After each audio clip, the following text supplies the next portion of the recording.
we're not talking about people who are elite. We're talking about normal people, a history that has been undervalued since as long as history has been around.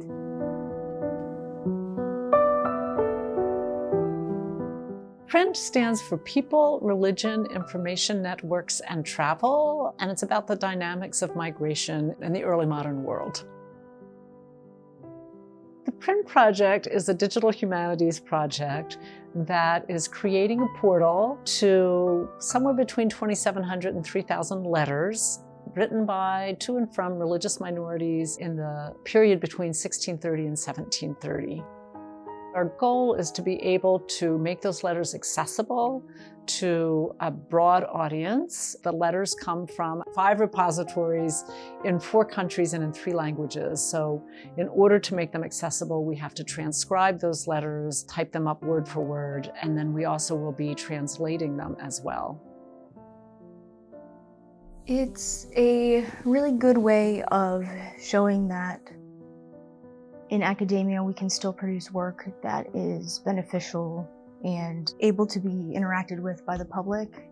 So this is a good way to show that you can still have academic methods and standards and methodologies, but in a way that's more public friendly, in a way that's more appealing and engaging to the public. Most researchers will know that working with most databases is not great. They tend to be very difficult to navigate. And a lot of the documents that we're looking at, even though they're related, they are housed in databases all around the world. They're not always easily accessible. In many cases, we had to have people in the past go out there and scan them in themselves. It is quite the process and not one a casual researcher, especially an undergraduate student, would do. This is going to offer the chance to put all of these documents in one place that's easy to access.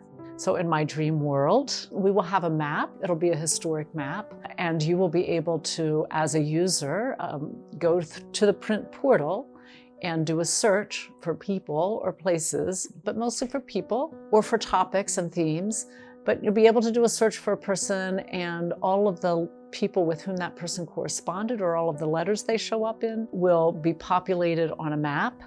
And then you'll be able to click on a dot that represents a sender or a dot that represents a receiver, and you'll be able to learn more about that individual. You can click on the line between them that represents the letter, and you'll get to the original letter itself.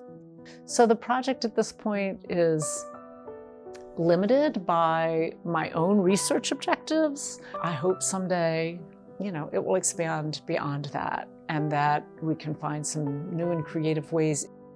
Right now, we're particularly paying attention to correspondence.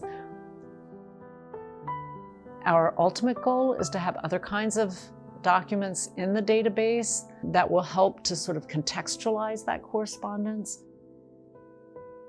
This is a public history internship, which means we're targeting a more public audience, not just those within academia. And so I think it would be really cool to make sure that the community and just other people around the world are able to take part in this, because it's a lot of people's history.